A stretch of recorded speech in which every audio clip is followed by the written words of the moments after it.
If you're deciding whether the Outer Banks actually fits your life and not just your vacation photos, you're in the right place.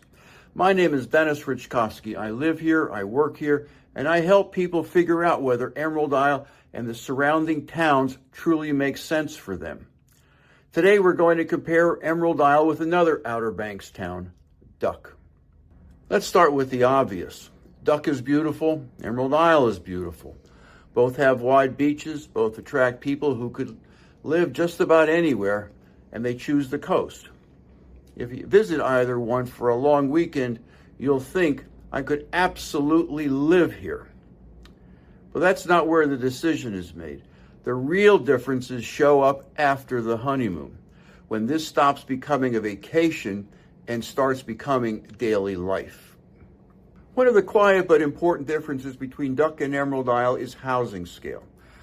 Duck has embraced large vacation homes, larger than 5,000 square feet, many with pools, hot tubs, and increasingly with home gyms or dedicated fitness rooms.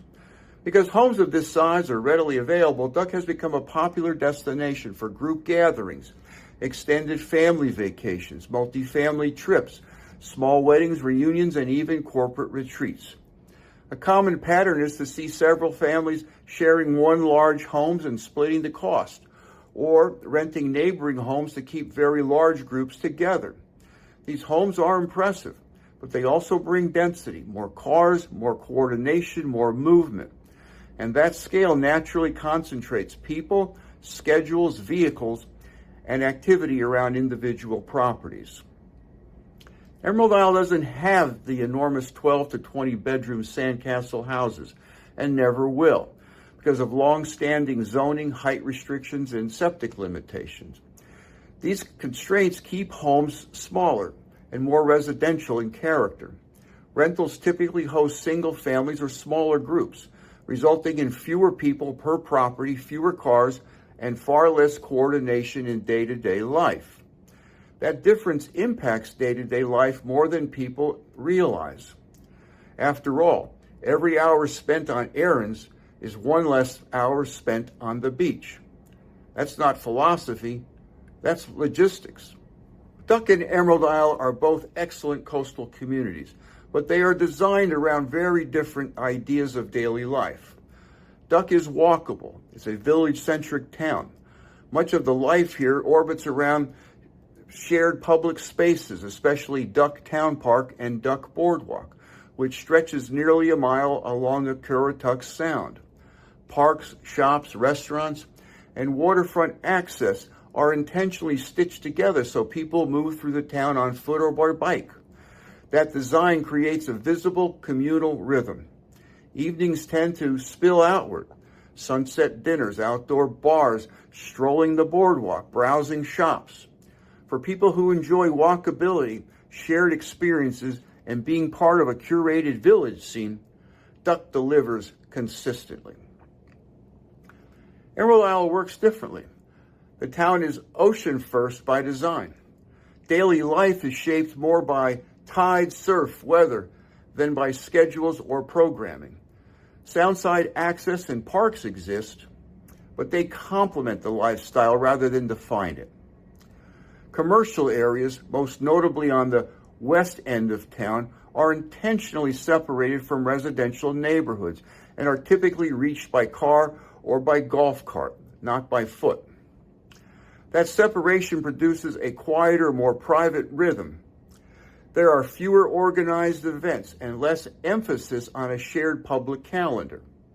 Instead, people create their own routines, morning walks, spontaneous time on the water, afternoons that unfold without planning. The town favors consistency, predictability, and space over stimulation. Duck brings people together by design.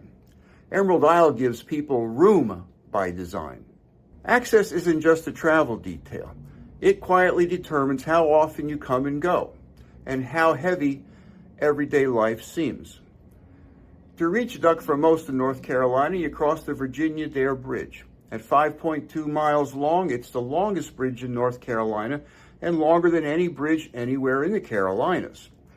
And once you're over it, you still have another 35 miles to travel north on mostly narrow 2-lane roads to reach Duck. That distance matters. From Raleigh, it takes roughly 4 hours before traffic to reach Duck. And in season, traffic is not optional.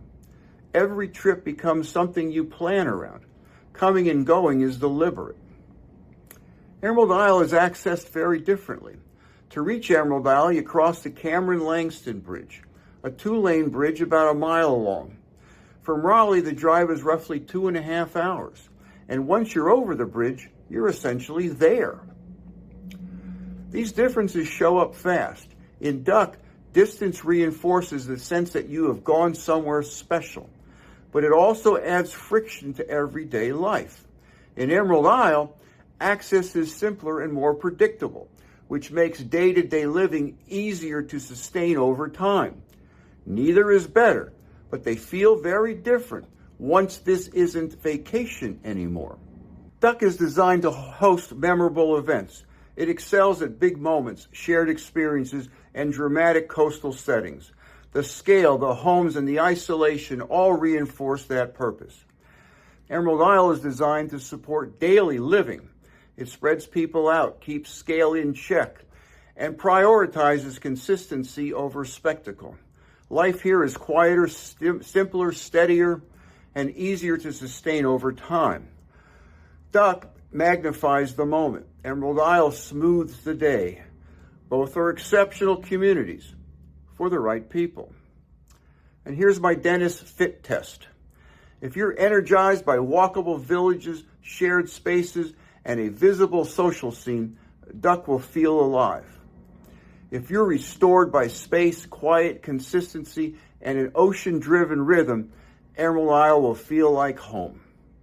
If this comparison helped, the next one you should watch is Emerald Isle versus Corolla, because it highlights a very different kind of coastal fit. If this helped clarify things, I have a free resource that goes deeper. Text the word FREE to 919-308-2292, and I'll send you my book, Live Where You Vacation. It looks at the entire Outer Banks, then narrows to the Crystal Coast with a special emphasis on Bogue Banks and the town of Emerald Isle. And if you subscribe to this channel, you'll be joining a small but growing group of people who care more about clarity than hype, and who will help shape what I cover next. Thanks for watching, and I'll see you in the next video.